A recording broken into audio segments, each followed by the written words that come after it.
Hello, welcome to the table. My name's Jonathan. I'm Steve. And I'm Mark. And this is my top 30 games of all time. Now, over the past previous 2 weeks, I've been covering like 30 down to 21 and then 20 down to 11. So this is the top 10, the finale, if you like, my top 10 favourite games ever.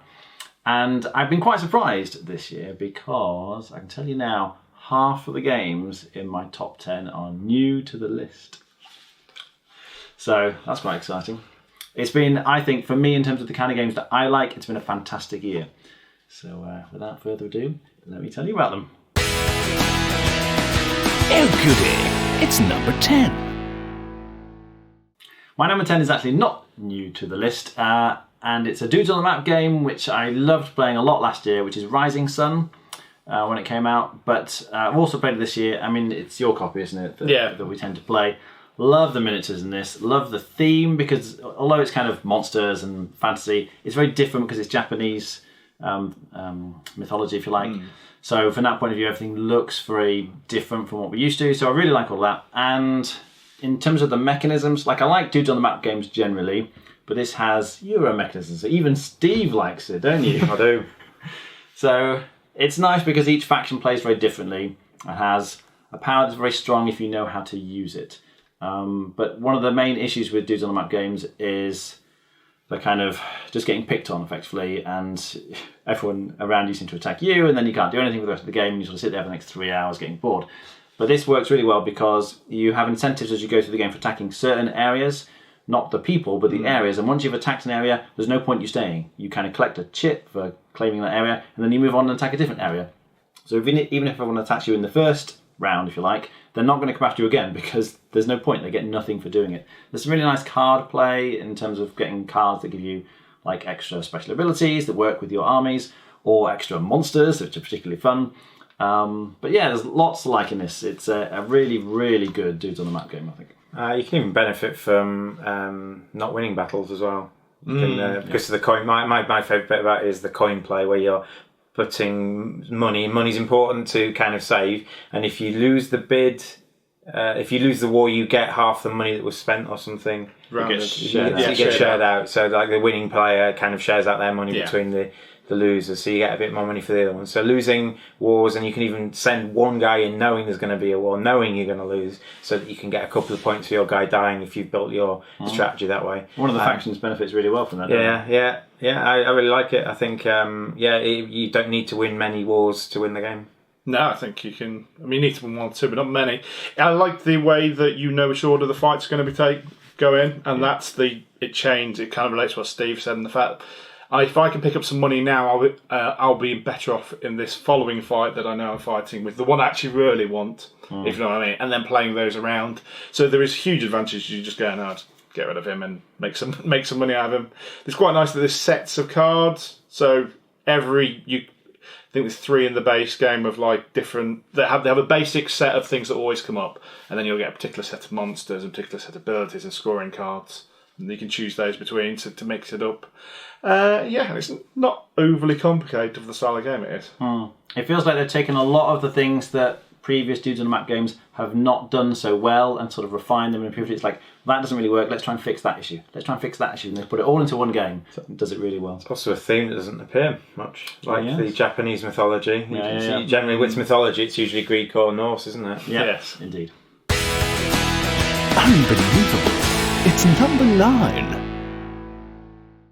Number 9 is a new entry to the list, and that is Arena the Contest. That arrived only a few weeks ago from Kickstarter, and it's like 2 different genres of game kind of in one. So you can play it as a cooperative dungeon crawl, and I've been playing it a lot with my son in that mode, and you take some heroes, and there's a really nice campaign that they've done. So there's a big campaign book, and you work through all these different missions.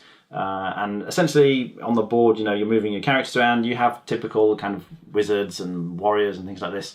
So all of the tropes are there. There's nothing particularly original theme-wise, but in terms of how the game works, there's a lot of positional play, moving around on the grid, and a lot of the characters cast spells in various ways, which is quite interesting. Lots of monsters running around, and some interesting quests in terms of, it's not just kill all the monsters. Often you're running around trying to complete various objectives on the particular mission that you're doing. But a couple of things that make it stand out for me are, first of all, The story elements, there's quite a lot of story elements as you go through the campaign. They're really well written. It feels very different from other kinds of, fantasy dungeon crawl stories that I've come across before.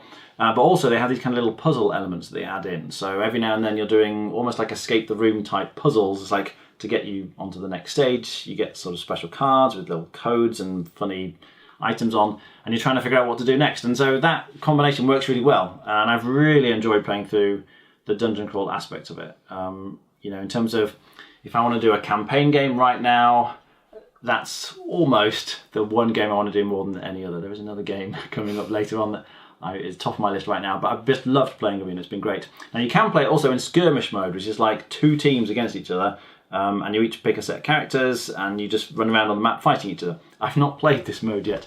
I'm taking it with me over Christmas to play with my family, so I'll be interested to see what that's like. But even without that mode, I still love the game. It's fantastic. I've really enjoyed playing this one.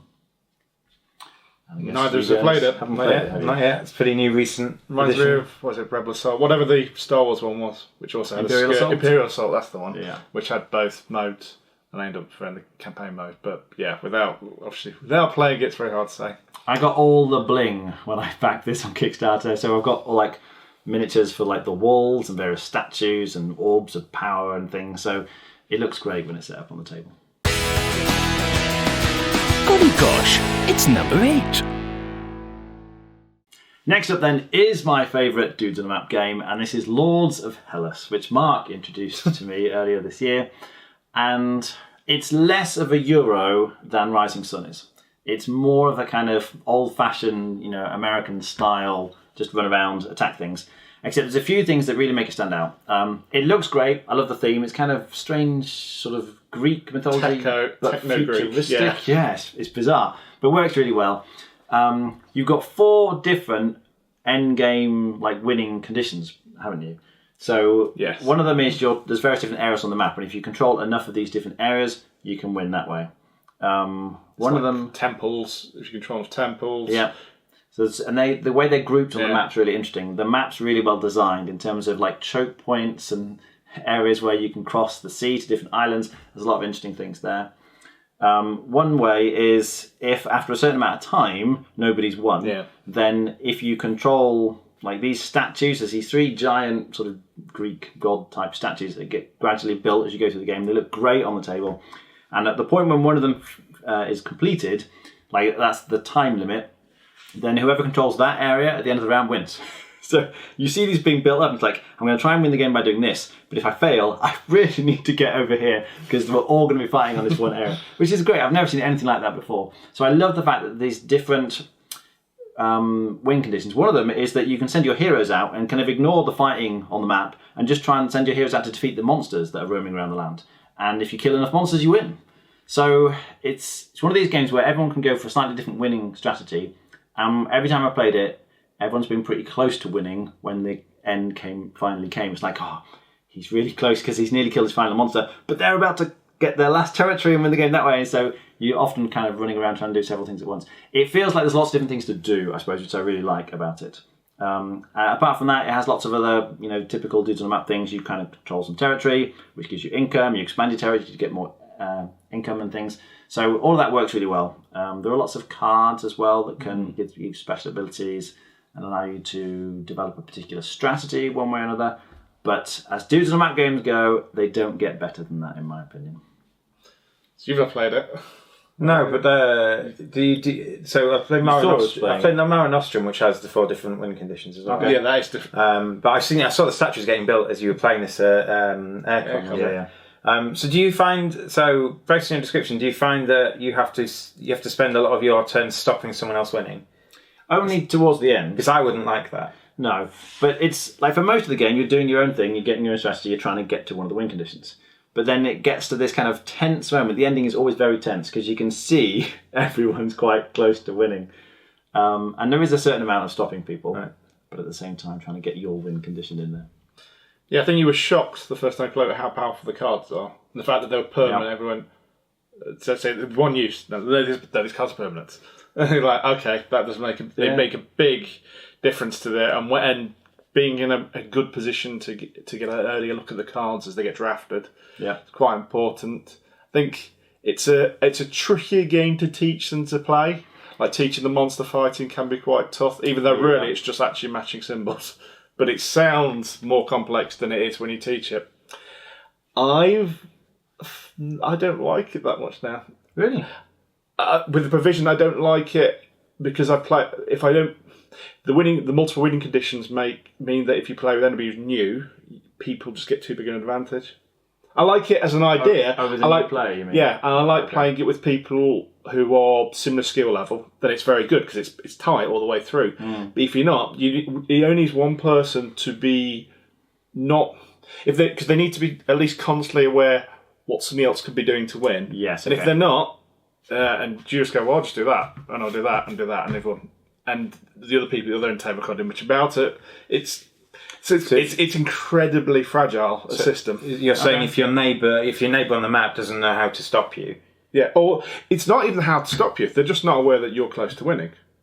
That's the fact. They're not familiar with the scoring conditions. Okay. So you need to have at least played it once or twice to get familiar enough so that you go, oh, they're getting quite close to that and they're heading that direction. I mean, it's very obviously somebody's repeatedly attacking monsters, but it's less obvious that they've got like 3 or 4 of the temples and they could gain another 3 this round. The movement's really interesting, I think, because you can move, although generally moving is quite hard and it's quite slow. Yes. There's a couple of powers that let you suddenly move very quickly for a certain army group. Yeah, say I don't like it off fair. I don't like it if it's not with equal skill of players. The problem is 9 times out of 10, I'm probably playing with somebody, at least one player who hasn't played it before. Okay. And that affects it a lot, in my opinion. Crikey, it's number 7. Next up, it was a big favourite for me last year. I played it quite a lot this year as well, and that is The Seventh Continent. As exploration games go, it's fantastic.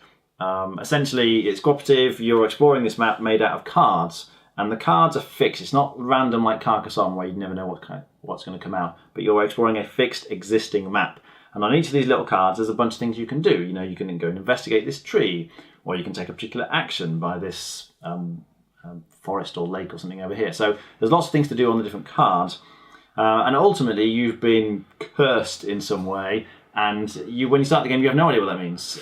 You just have to explore.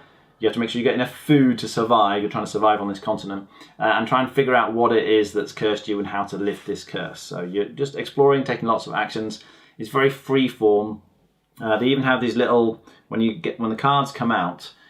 If you look carefully, sometimes they have hidden numbers on them. And if you spot a hidden number, then you get to replace the card with a different card that will reveal something you didn't see before. So whenever the new bits of the map comes out, it's like, oh, what's this? And you're desperately, looking very carefully to see are there any hidden numbers on it.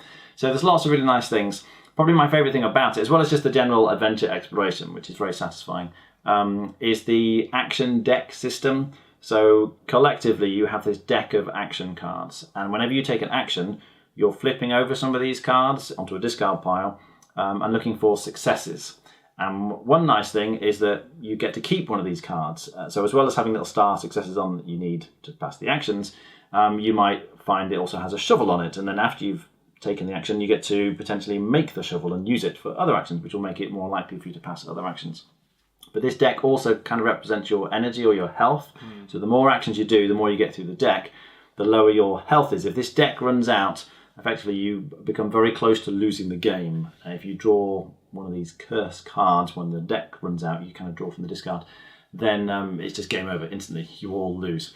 So it feels very tense when the action deck's low. It's like, we need to find some food, we need to eat to get this action deck back up. But that works really well because a lot of the time you can draw as many cards as you like off the action deck for a test. If it's a particularly important test and you need 3 successes, well, you could draw 10 cards off the deck if you really wanted to, but you're expending an awful lot of energy, which then means later down the line, you're not going to have enough energy for other things and you're very likely to die. So I love that tension all the way through.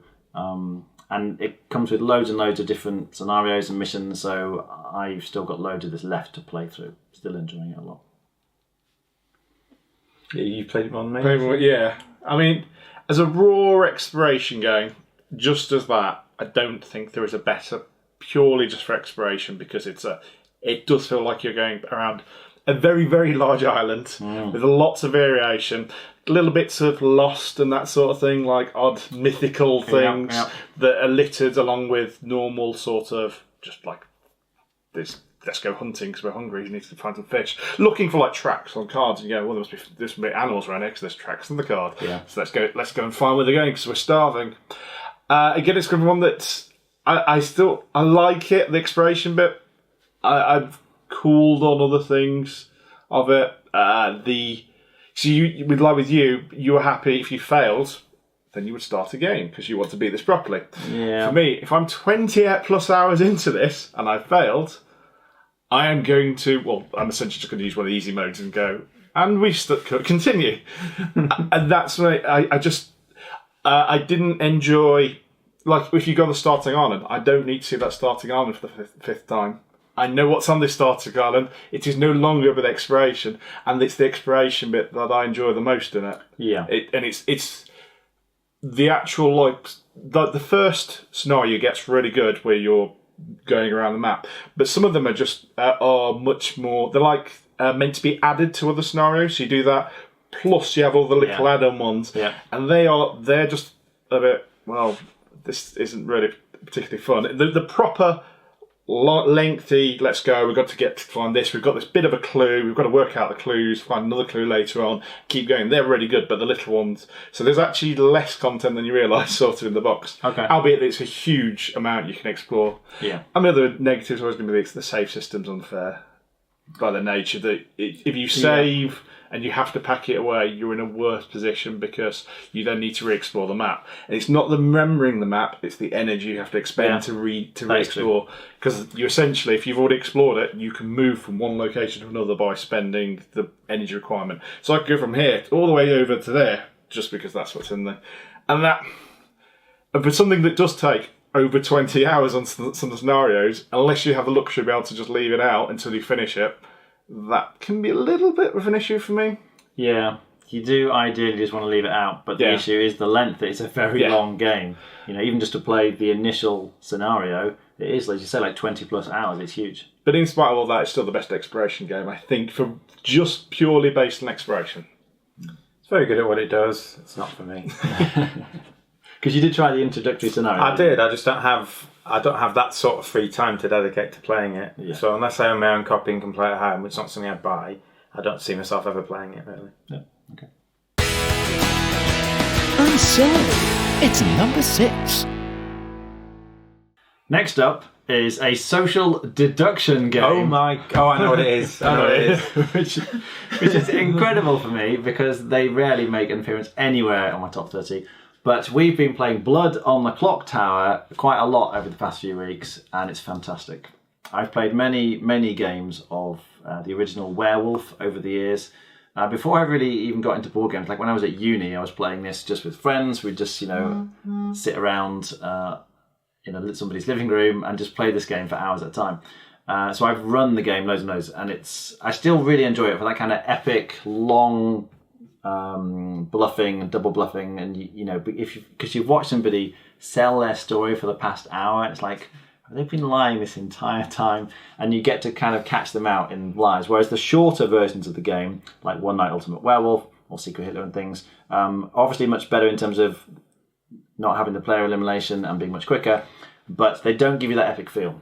Obviously, the Werewolf has some major problems, player elimination being a big one, and Blood on the Clocktower essentially fixes all of the issues, as far as I can see, with the original Werewolf. There's loads of different roles, they all do some fairly interesting things, and when you die, you're not out. You can still take part in discussions. It only limits you in that whatever special power you've got stops working after you die, so you don't want to die for that reason. Although generally, pretty much everyone's going to die by the end in this, so dying's really not a big deal. But also, like the original Werewolf, there's a day phase where everyone discusses who the bad guys are and you vote and you kill off one of them.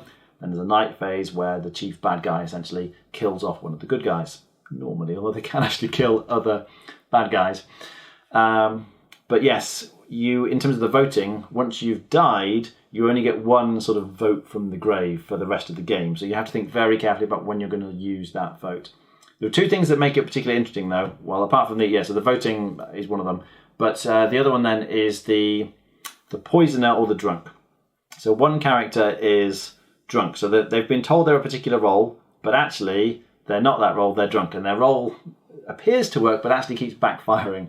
And that's really interesting because you can never trust what anyone says. You know, somebody might say, "Oh, I'm the empath, and I discovered that one of the people sat next to me is one of the bad guys." But if they're drunk, then that's not reliable information. Or they've been poisoned. That's right. Another one is the poisoner, who's like one of the bad guys, who's actively picking different people potentially every round, whose ability will backfire. So most of the time, like 95% of the time, what people discover in terms of their abilities is correct. But because there's that small amount that could potentially go wrong, you're just never totally sure. And that makes it really, really interesting. So I've had a great time playing this. I think it's balance well, because everyone's got special ability, but the moderator, which is a guy called Ben Burns, who's done it for us for the few weeks, is very good at balancing the game. So if it looks like the bad guys are starting to lose, he can give the false information, the information at night when they've been poisoned or they're drunk, that will send the good guys off track effectively. If it looks like the bad guys are going to win, he can be a bit more lenient with what he can do at night. And so you've got this, his role is to get it feels like a good game is where it gets to the last 2 or 3 people. Yeah. And then he's done his job well, because it gets to that point and both teams have still got a chance to win, rather than one team dominating. You know, a 2-hour game could finish in an hour because one team dominates, and that doesn't often happen. Yeah, I like the one last vote rule if you're dead, because I think it makes it even more important to be on your game. Because if you're going to spend that vote, you really need to mean it. Yep. And you can be done in by other people quickly dropping their hands directly after you. Yeah. Because the way that you don't, it's not all done 1, 2, 3, thumb up, thumb down. It's he will go round from the person who said that we're going to attempt vote on to kill, and he will just go and rotate clockwise. He just moves his arm around, doesn't and it? so if your arm's up at that point when he gets to you, then you're voting. So if I'm doing that, and Jonathan, and actually I go like that, he's just used his vote, and I'm like, yeah. So that's good. I like the fact the moderator is a game in itself. Because obviously in Werewolf, the moderator is there just to make sure that nobody's actually breaking the rules or any handle that, where there's a game in that. That's right, because in One Night Ultimate Werewolf, you don't need a moderator because the app does the moderation. But there's no way an app could do the moderation in Blood on the Clocktower because they're balancing, as Steve says, which it works so well. He does a very good job as well at the end of, he says, 3 to 1, and we'll vote to kill this game. And you go, right, the game has ended. I won't tell you who's won, but then he monologues a kind of narrative of what happened in the night. He says, Jonathan, he thought he was the empath, but he was drunk the whole time. And he goes, this happened, and then they kill this person because they thought this, but actually the Saint had done something weird and that had happened, and he does a very good job and that sort of thing, and you can do that. You get like every individual game is like a unique story. You get quite a neat thing that, obviously in Werewolf, you can get just killed straight away without really anything. But in this, because some roles, their abilities happen instantaneously and they get no further special ability from that. Yeah. It means that, well, you might as well just kill me. Because we're not sure. Killing me doesn't help. It means I'm telling you the truth. Yeah. But I've used my special ability. You will never get that in Werewolf where somebody goes, well, you might as well kill me. Because that means you're not playing the game anymore and this isn't very fun. Something else they encourage is going off in little groups to have discussions, which I love. It just makes the whole experience feel very different from any other kind of social deduction game. You get these little cliques almost. It's like, I think he's on my side, whenever discussions happen, let's involve these people because we think they're good. And then you discover, of course, one of them was really a bad guy. As always, wrong. Yeah. But yeah, it just feels epic. If you are happy with the length, because it could easily go to 2 hours, depending on how many people play in the game, it's fantastic. Easily, like by a long way, my favourite social deduction game. Not played it. You've just seen it being I've watched several long games of it. I've just not had time to play because I've been working. We'll get you in again.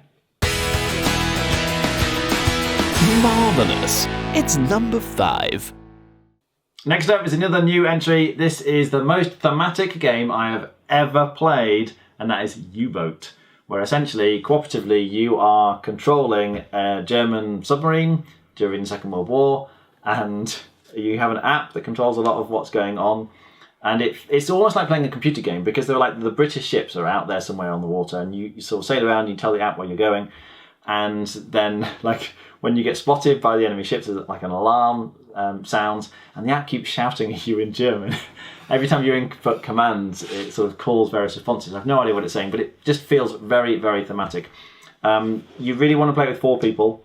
You have this big kind of model of a German U-boat in front of you in the middle of the map, and you're moving all your different crew members around to different stations to accomplish different actions. But there's 4 roles in the game, and they all play very differently, and it's very challenging. It takes quite a long time for some of the roles to learn what in the world you're meant to be doing. So there's one role, you were doing the navigator, weren't you, last time we played this, where you're trying to basically decide where to go in terms of sailing across the North Sea.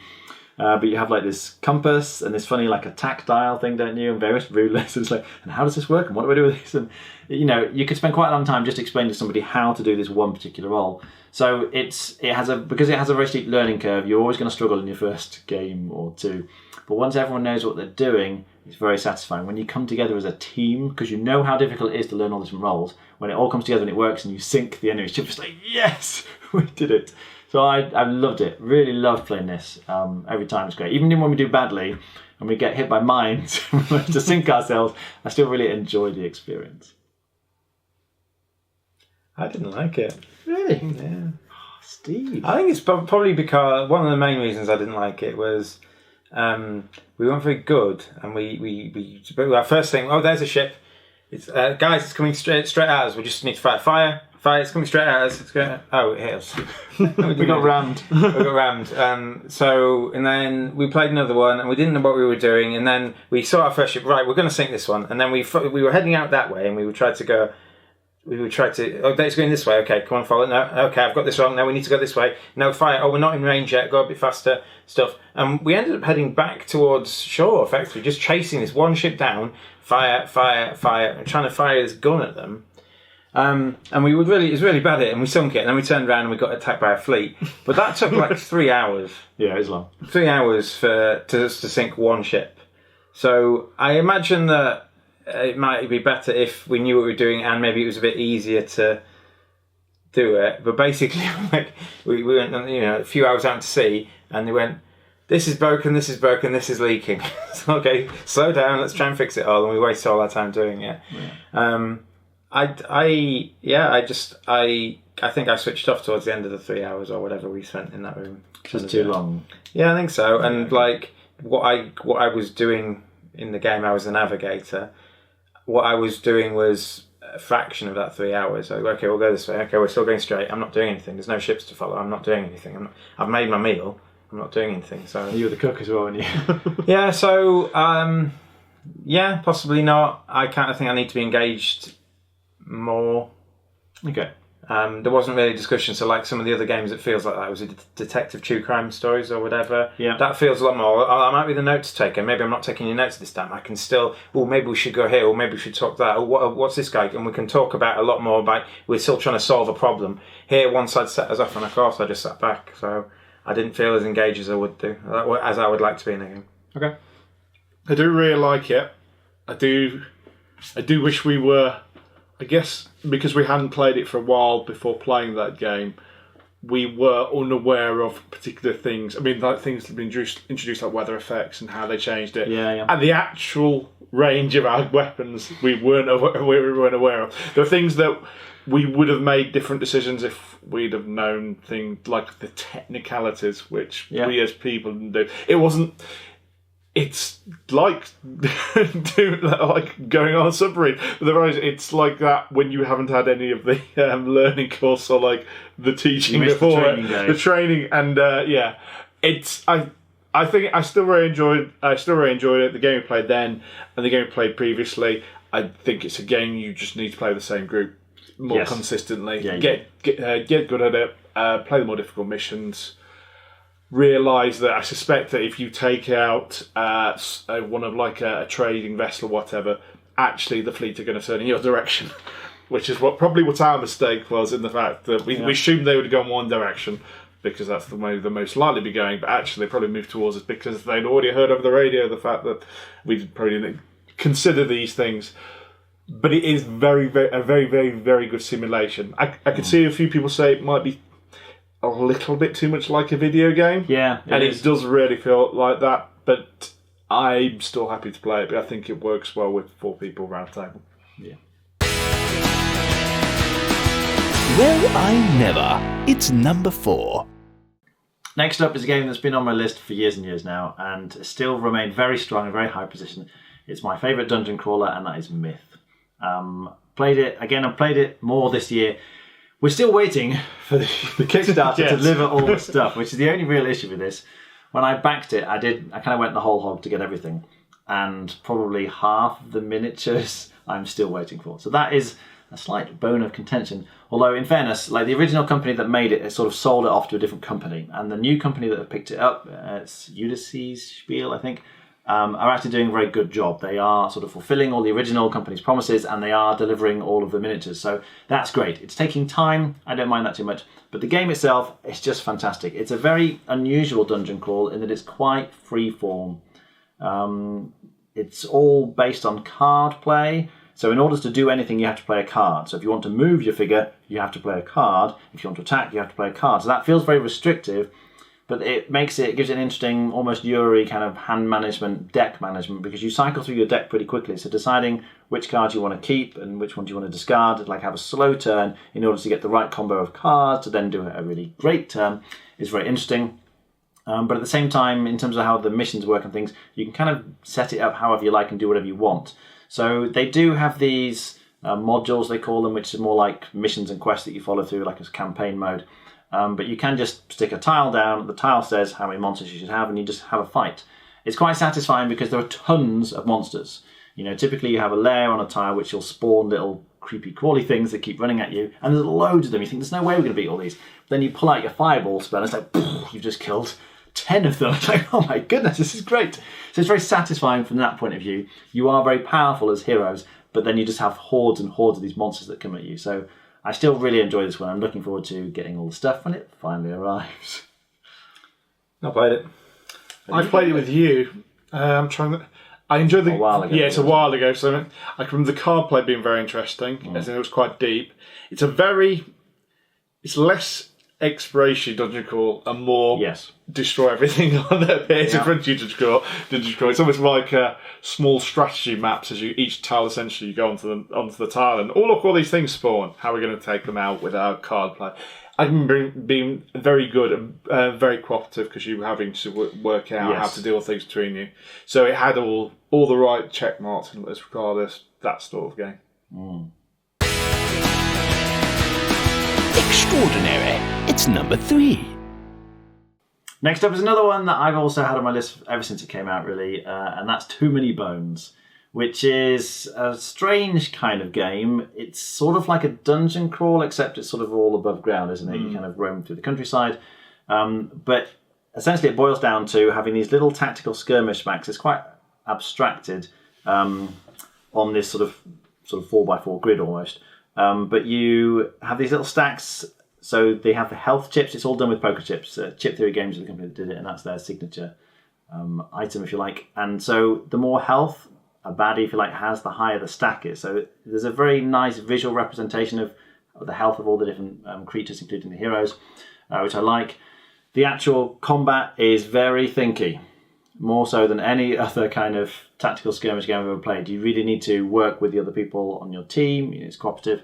And you need to think very carefully. You just rush in and like, yes, I'll run up to this guy and hit him. You're going to die very quickly. So I really like that aspect of it. And then the other thing that makes it great is the leveling up. Between scenarios, after you've killed something, you get these sort of leveling up points you can spend on various different things, increase your stats, and it's super satisfying. You have tons of dice. Each character has a whole pile of different dice that they can roll, and like every character's dice is completely different from every other character's dice. There's a lot of them, and every dice potentially has a pile of different faces on that are different from all the faces on all the other dice. They're not like normal numbered dice at all. They're very interesting. So you're often rolling these dice for special abilities, whether it's poison darts or you're throwing axes or whatever it is.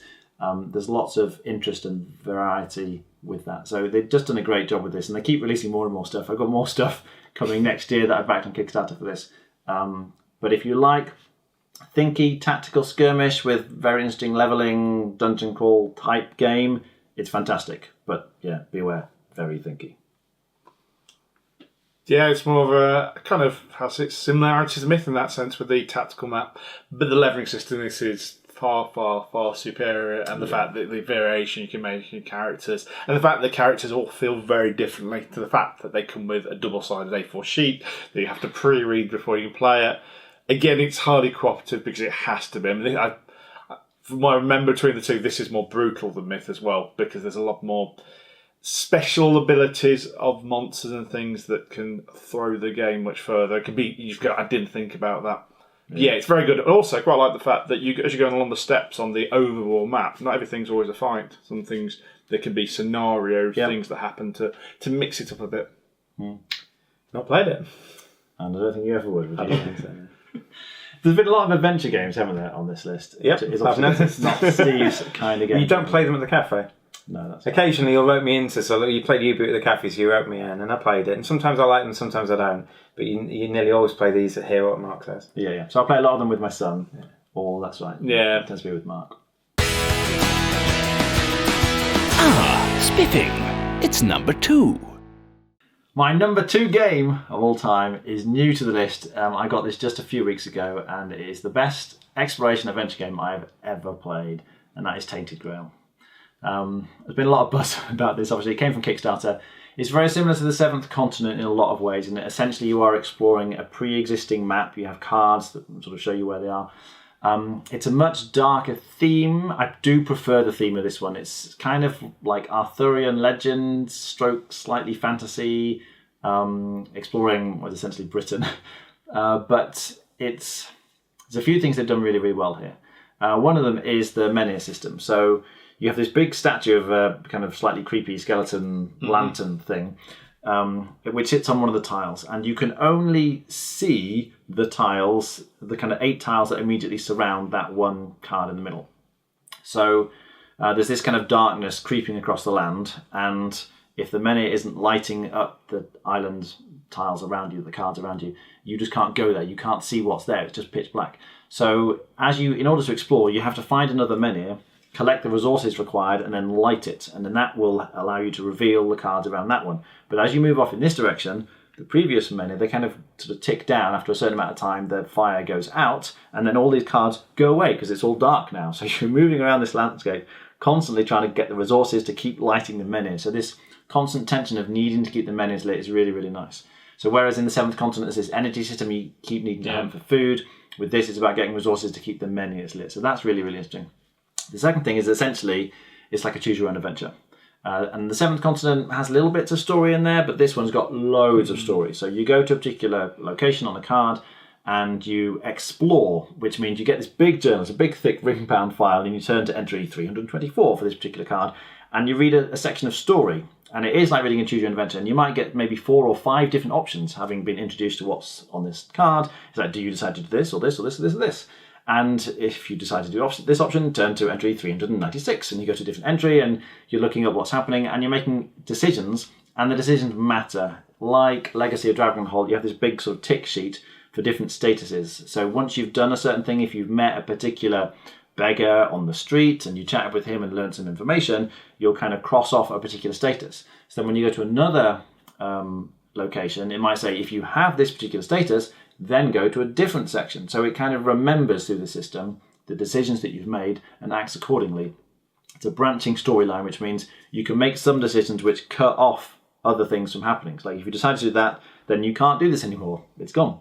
There's a lot to explore. It's a huge campaign with tons and tons of exploration and lots of story in there, and I love the story and adventure element of it, and they've done it really, really well. The writing is really, really good. There's a nice leveling system for your characters. It is cooperative, and also the combat system is very interesting. I've never seen it before. It's like a card chaining system. So a monster comes out and you need to fight it, and you add a card onto the side of the monster and you're trying to link various symbols. But the card you play, as well as linking on that side, has links ready to be linked, if you like, on the other side of it. So the order in which you play your cards are very important, because if you play this one first, you might get more links when you play the second card. But then if you play them in the other order, this might do more damage initially, even though you don't then get more links later on. So lots to think about. But the whole package is just fantastic. I don't think, it doesn't get any better than this. It's the best one I've ever played. Just love it, love it, love it. I want to play this game more than almost any other game right now.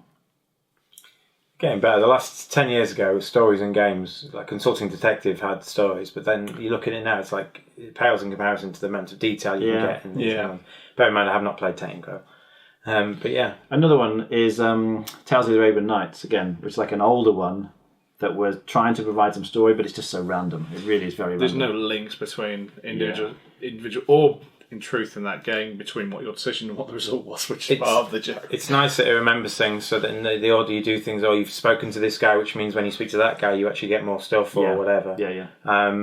games having finding ways to do that. I mean, Time Stories did it. You go to a place and you get a token, which means when you go to another place, if you've got that token, you get to do a different thing. Yeah, that's it. So games that do that effectively, it's not quite a save function, but it gives you game a history. So yeah, it's quite nice. Even though am I going to ever play Tainted Grail? No.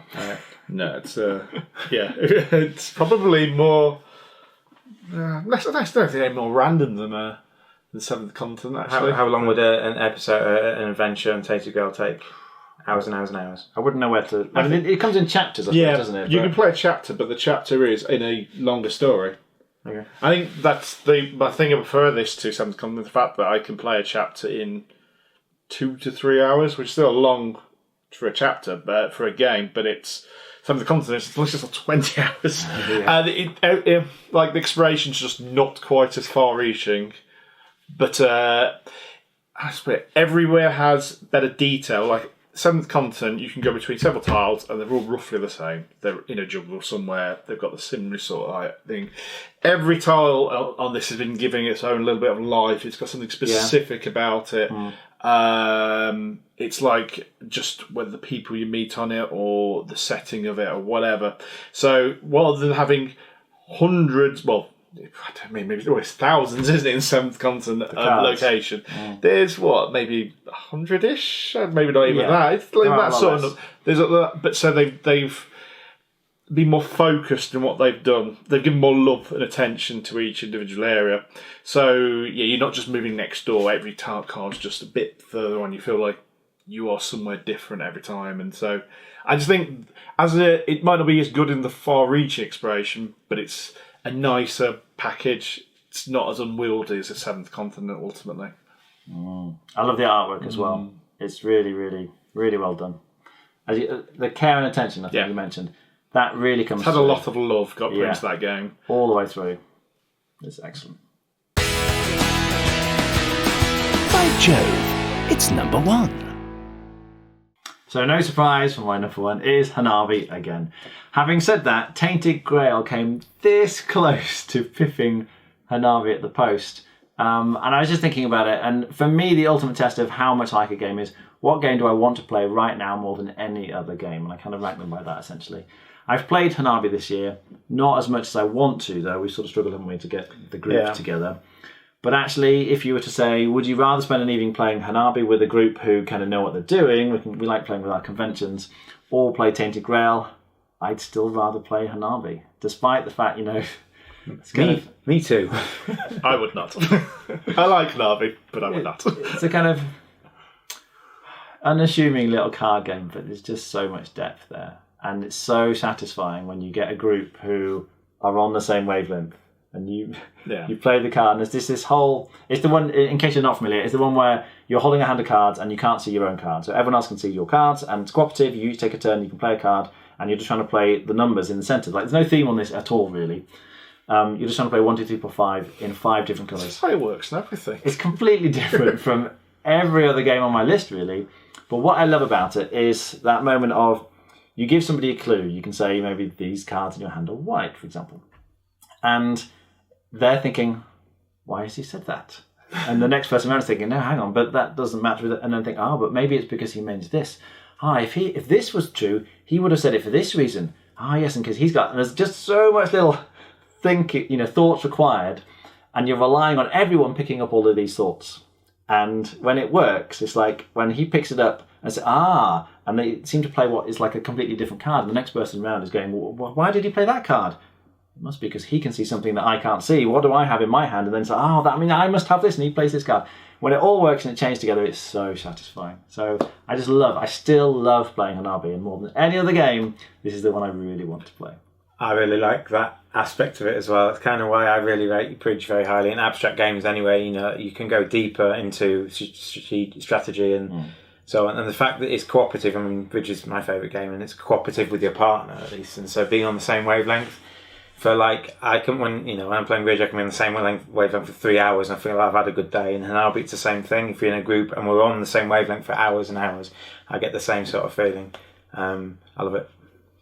Yeah, I really enjoyed playing it. It does come to a game where I think to learn as a group is probably where it's at its strongest, so that you're all again, on a Simrish sort of level. I think you can pick up bits and pieces. It's not as strict as other games mentioned, but I still think it is the best. It's probably a very good family game for like 2 parents, 2 kids, something like that, let's say. If you all learn together and you go through it, and over the time you'll get better and better, and all together get better, and learning and making up your own ways of this means this with that. I think that's probably, in my opinion, where it's at its strongest. I think you need to have the desire to get better and to do your best with any given situation. I think if you're just going to play and say, oh yeah, the cards just weren't like that, or we weren't going to win that, the cards are just not well.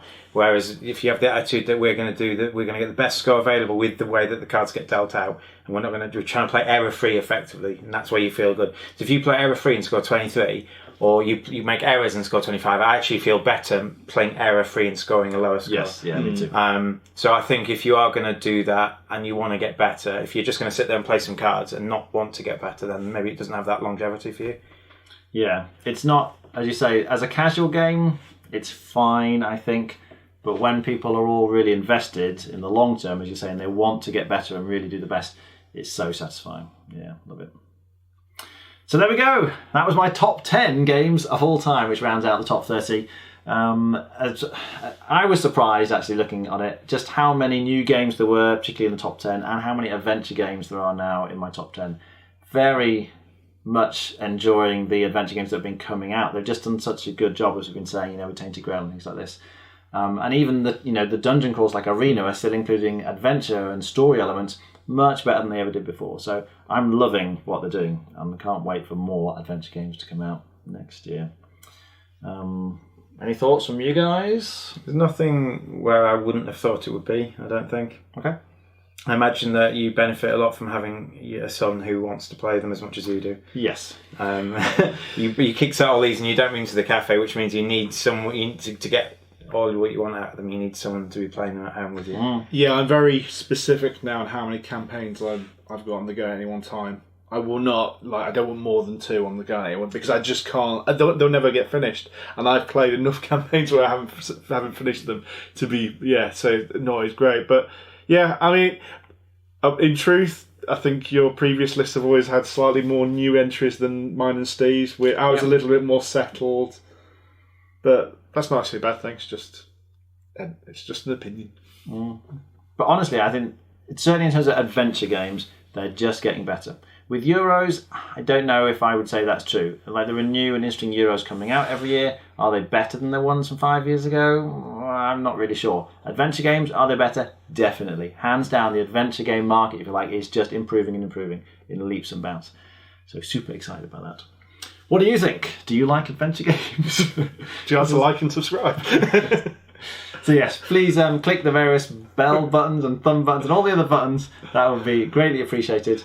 Do let us know below in the comments what you think. Thanks very much for watching. Have a good Christmas. It would have been after. It will be after Christmas. We're filming this before Christmas, so after New Year. Thanks very much for watching. We'll see you next time. Goodbye. Bye bye.